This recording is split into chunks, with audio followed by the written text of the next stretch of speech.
Estamos começando mais um programa É Justo. Hoje vamos falar sobre a Justiça Federal e ficamos honrados com a presença do presidente desembargador do TRF da Terceira Região, Dr. Fábio Prieto. Dr. Fábio, muito obrigado por ter aceito o nosso convite e estar aqui nos nossos estúdios. Prazer é todo meu. Dr. Fábio, nossa primeira pergunta. O Fórum de Ribeirão Preto Federal tem algum projeto para sua reforma, suas inovações? Tem. Nós aprovamos já esse ano no órgão especial do Tribunal Federal em São Paulo um plano de reforma de todos os prédios importantes da Justiça Federal no estado de São Paulo. Nós temos um patrimônio muito valioso lá em São Paulo, na Avenida Paulista, talvez o órgão público que tem o patrimônio imobiliário mais valioso no Brasil, e temos também cidades grandes como Santos e Ribeirão Preto aqui. Em Ribeirão Preto nós contamos com a sensibilidade de um deputado local aqui, o deputado Duarte Nogueira. Ele destinou uma emenda pessoal dele para a reforma do Fórum Federal de Ribeirão Preto. Nós ficamos muito satisfeitos com isso. O deputado demonstrou uma sensibilidade com a Justiça Federal e com a comunidade usuária dos nossos serviços. Santos também vai receber algum benefício da reforma? Está prevista? Lá nós vamos fazer uma reforma no prédio também, mas ali o orçamento foi disputado pelo próprio Poder Judiciário. Nós não tivemos o auxílio de um deputado como tivemos aqui, o deputado Nogueira. Mas também os deputados se mobilizaram lá, não com emendas pessoais, como foi o caso aqui, mas nos ajudaram a disputar o orçamento, que é uma briga muito difícil lá em Brasília, no Congresso Nacional. Duro é conseguir dinheiro, né? O duro é conseguir dinheiro. Nessa vida é sempre a parte mais difícil. Doutor Fábio, a região que o senhor preside, a Previdência é o maior volume das ações. Como é que está hoje essas ações previdenciárias que tramitam na nossa terceira região? O Tribunal Federal de São Paulo pega os estados de São Paulo e Mato Grosso do Sul. Nós respondemos por quase 50% do movimento judiciário federal do Brasil. Para que o senhor tenha uma ideia, hoje aqui, antes dessa entrevista, eu autorizei com assinatura eletrônica o pagamento de 1 bilhão e 600 milhões de reais em precatórios e RPVs. RPV é um mecanismo que nós temos para pagar justamente os processos previdenciários.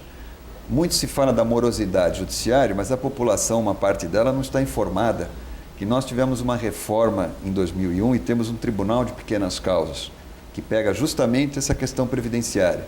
Essas causas andam, em geral, muito rápido. Claro que em alguns fóruns nós temos ainda problemas. O processo é eletrônico, é um dos mais modernos do mundo, e nós chegamos ao pagamento para quem vence a demanda num tempo bastante razoável. Então hoje nós estamos certamente com esse 1 bilhão e 600 milhões pagando milhares de pessoas. Pode-se dizer, o pessoal brinca, que é o maior programa de assistência social do Brasil, um dos maiores. Nos últimos 5 anos o tribunal pagou mais de 12 bilhões. É muito dinheiro, né? Para a Previdência Social, para pessoas que estão aí com precisando. Exatamente, é muito dinheiro. O juizado que o senhor falou agora tem funcionado muito bem? O juizado, em geral, é uma experiência espetacular do Brasil. O Brasil teve muito êxito nisso. A justiça repete mais ou menos a realidade social do Brasil. Nós temos a Avenida Paulista de um lado e a favela do outro. Então, o nosso juizado é a nossa Avenida Paulista. É um modelo que deu certo e tem melhorado sempre. Nós temos problemas em alguns fóruns, porque a demanda é muito grande. As pessoas descobriram isso e estão demandando muito. É mais rápido, né? É mais rápido, então paga-se rápido, etc. Não fica naquele precatório que não é pago nunca, é pago por esse tal de RPV, requisição de pequeno valor. Só que são milhares de requisições de pequenos valores e nós chegamos a esse 1 bilhão e tanto. Então, esse modelo funciona muito bem, é uma experiência que tem muito êxito no Brasil. É algo realmente espetacular. A opinião que o senhor tem sobre a sua vasta experiência, o juiz de direito é um bom administrador? O juiz brasileiro, em geral, é um bom administrador, porque o juiz brasileiro, ele começa, seja onde for na carreira, ele começa como juiz substituto. E ele começa com um colega mais experiente lá numa vara, localizado numa pequena unidade judiciária. Com os anos, ele vira juiz titular. Depois ele começa a participar da administração de um fórum como o de Ribeirão Preto, por exemplo. Administra o fórum, ajuda um colega a administrar o fórum. Se ele vai ao tribunal, ele entra no final da fila no tribunal. Porque você ser promovido ao tribunal significa você entrar no último lugar do tribunal. Você não entra para ser presidente. Ali você fica anos aprendendo. Para você ter uma ideia, eu sou o presidente mais novo da história do tribunal. Só que eu tenho dentro do tribunal 16 anos. Então, o presidente mais novo da história do tribunal precisou de 16 anos dentro do tribunal para se tornar presidente. Fora o tempo. Fora o tempo da advocacia que eu tenho como advogado, membro do Ministério Público, eu tenho mais de 30 anos, eu tenho 34 anos de atividade profissional. Então, isso vai nos formando a uma escola, eu chamo uma escola invisível de administração. Quer dizer, você vai aprendendo com seus colegas e outra coisa, nós temos na Justiça Federal um grupo de servidores altamente qualificado. Então, esses também nos ensinam. Quando você começa a administrar ao lado de funcionários que são muito qualificados. Então, nós temos, o juiz brasileiro ele é reconhecido por isso. Ele é tido como um bom gestor. Claro que você pode mencionar um ou outro desvio, um ou outro que não tem inaptidão, como há em qualquer profissão. Mas o sistema, ele funciona bem. Permite, o sistema permite. O sistema permite, ele funciona, ele não é um sistema caro, ele é um sistema razoável, funciona bem sim. Quando a gente fala hoje em judiciário, não se vem a outra palavra que é a súmula vinculante. Qual é a sua opinião sobre a súmula vinculante? A súmula vinculante ganhou muita projeção, porque ela foi feita na reforma do judiciário. O que é a súmula vinculante, para que as pessoas entendam? O Supremo Tribunal, que é o tribunal mais importante, é o último grau da pirâmide, ele se reúne e decide uma questão e edita uma súmula que vincula todos nós, juízes. Nós temos que julgar todos daquele jeito. Mas o Supremo acabou não editando muitas súmulas vinculantes, embora tenha havido uma grande discussão, porque em 1997, houve uma pequena reforma processual, pouco falada, pouco mencionada, que alterou o tipo de julgamento. Então, por exemplo, no Supremo Tribunal Federal ele é dividido em 2 turmas de 5 ministros cada um. Quando essas turmas julgam isoladamente uma determinada matéria, nós olhamos no computador, nós já aplicamos aquela jurisprudência. Então, isso é feito cotidianamente. Então, isso acabou, embora para o público em geral a discussão da súmula vinculante tenha sido muito intensa, os juízes já estavam aplicando esse outro sistema há muitos anos, de modo que você perceba que o Supremo editou poucas súmulas vinculantes. Não foi necessário. Agora, o que é importante é que o judiciário brasileiro ele opera, assim, em geral, respeitando a jurisprudência dos tribunais superiores. Nós fazemos isso no Brasil. O juiz que não faz isso é uma exceção, não é a regra. A maioria segue. A maioria segue, não há por que não seguir. Nós estamos cada vez mais abandonando o paradigma que nós chamamos da cultura romana e seguindo os paradigmas anglo-saxões, americano e britânico. O senhor entende que nós não corremos risco de ter um entendimento errôneo junto ao STF e isso acarretar uma interpretação também obrigatoriamente errônea para um juiz de primeiro grau? É muito difícil. Meu caro João, me permita dizer o seguinte: o único entendimento errôneo e perigoso é o das nossas esposas. O único? O único. Os outros, a sociedade não corre risco. Resolve todos os problemas. O Supremo errar, ou eu errar, ou você errar, faz parte, é uma contingência da natureza. Errar é humano, né? É uma parte da... O Supremo erra e errará sempre, porque isso é uma situação, uma contingência humana. O sistema não é pensado pela eventualidade do erro. Sim. Ele é pensado pelo valor ótimo que ele possa ter, não de perfeição, mas pelo máximo que ele possa atingir. E a ideia de todos os povos é que os homens que estão e as mulheres no Supremo Tribunal, as Cortes Supremas, que esses homens e essas mulheres tenham o máximo de experiência. Que, portanto, não é que eles deixem de errar, eles vão errar, mas é que eles errem menos do que nós. A expectativa não é que eles não errem, é que eles errem menos do que nós erramos. É isso que as nossas mulheres não entendem nos seus maridos, porque elas são superiores a nós. Correto. Avaliza embaixo, o senhor disse.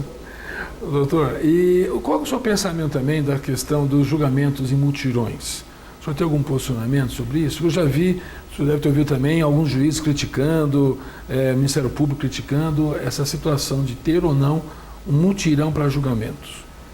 Olha, o mutirão, ele não é uma coisa boa na medida em que exista a necessidade dele existir. Tá certo? Isso é como você fazer uma cirurgia, não é bom. Agora, se precisar, é bom fazer logo. Isso é uma disfunção do nosso modelo.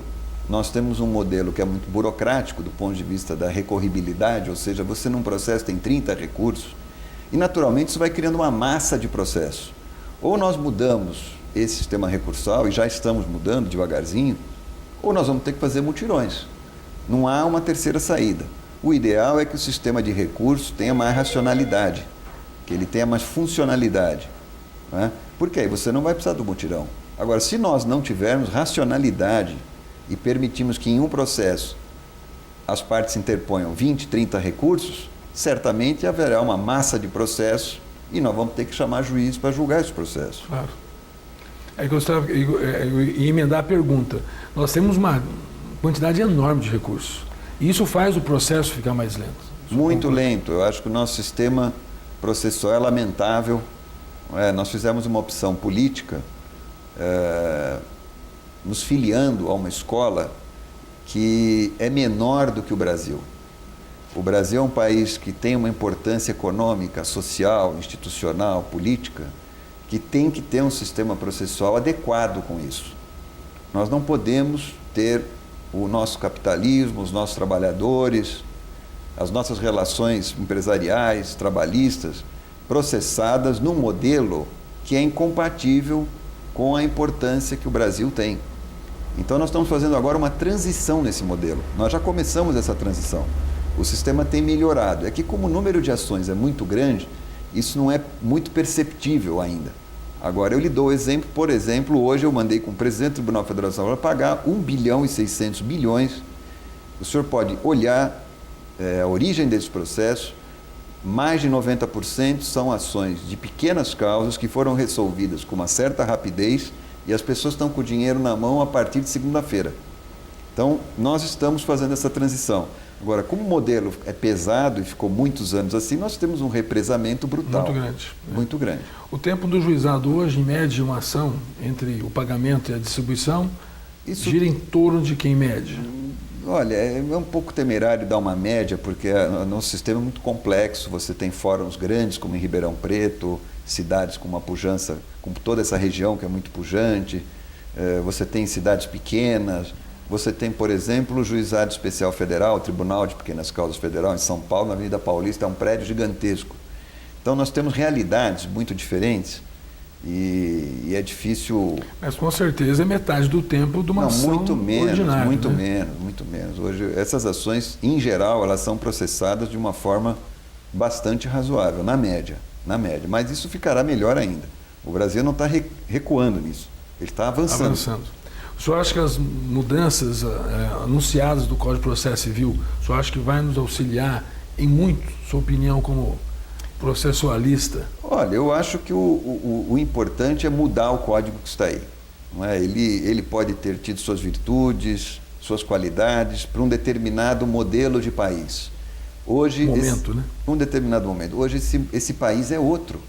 Então, nós não temos que chorar pelo código que está aí. Vamos começar um novo. Esse código novo tem uma experiência, uma proposta que é melhor, em geral, do que o que está em vigor. Eu tenho uma expectativa positiva. Agora, é importante mudar o paradigma cultural da advocacia, do juiz, dos procuradores em geral. Quer dizer, nós temos que mudar uma questão cultural também, porque senão há um descasamento. Eu espero que esse código, acima de tudo, ele traga uma nova mentalidade para os que trabalham com o sistema de administração de justiça. A súmula vinculante tem aparecido com uma força muito grande nesse novo código, né? O senhor vê também assim?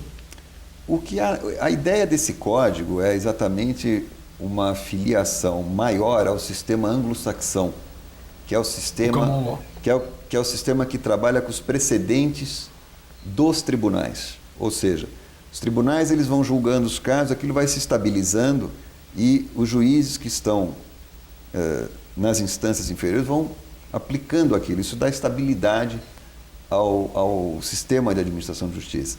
Esse código ele trabalha com esse princípio, que é um princípio fundamental. E é um princípio compatível, eu repito, com a importância que o país tem hoje. O país precisa ter um modelo mais dinâmico, com mais estabilidade e mais segurança nas decisões. E a segurança a sociedade precisa, né? Ter a certeza que sua causa está sendo julgada de forma correta, moral, uniforme. Para não ter um vizinho julgando de uma forma, outro vizinho de outro resultado. O problema, você tem basicamente dois sistemas de julgamento. Isso é simples para as pessoas entenderem. Você, por exemplo, que teve uma demanda contra a correção da poupança. O seu vizinho tem a mesma demanda, a sua tia tem a mesma demanda, o seu padrinho tem a mesma demanda.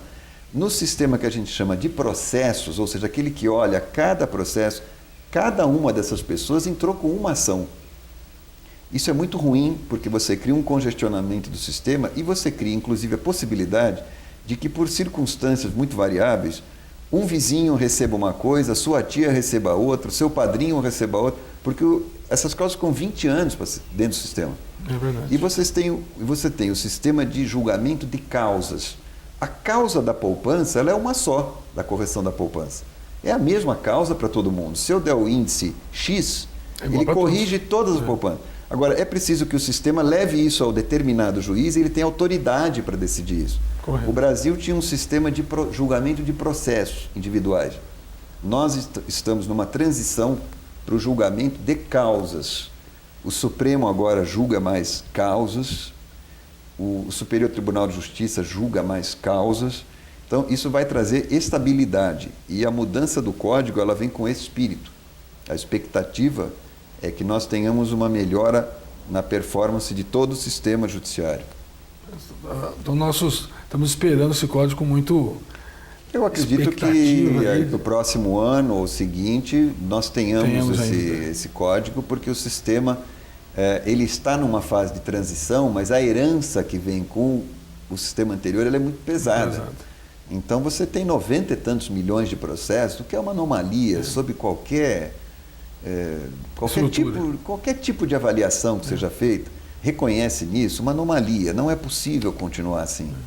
Então, a expectativa é que se venha com essa modificação e essa modificação seja modernizadora e compatível, repito, com a importância que o país tem. Doutor, nosso tempo acabou. Quero agradecer em nome da Universidade a sua presença nos nossos estúdios, convidar para uma nova oportunidade, tratando um assunto importante para a sociedade. Qualquer novidade que tenha da Justiça Federal, por favor, nos use. Muito obrigado, é um prazer estar aqui. Visitar Ribeirão Preto é sempre uma alegria. Nós temos um grupo de juízes aqui federais muito entusiasmado, muito compromissado com o trabalho e temos também um grupo de servidores que tem prazer de morar aqui na nossa Califórnia brasileira. O pessoal trabalha com gosto e esse prazer que os juízes e os servidores têm já constitui 90% do sucesso. Quando a gente faz aquilo que gosta no lugar que é agradável, tudo fica mais fácil. Obrigado. Obrigado, senhor. Nosso telespectador, muito obrigado. Continue participando do nosso programa, enviando e-mail com as sugestões no endereço abaixo do seu vídeo e até a próxima.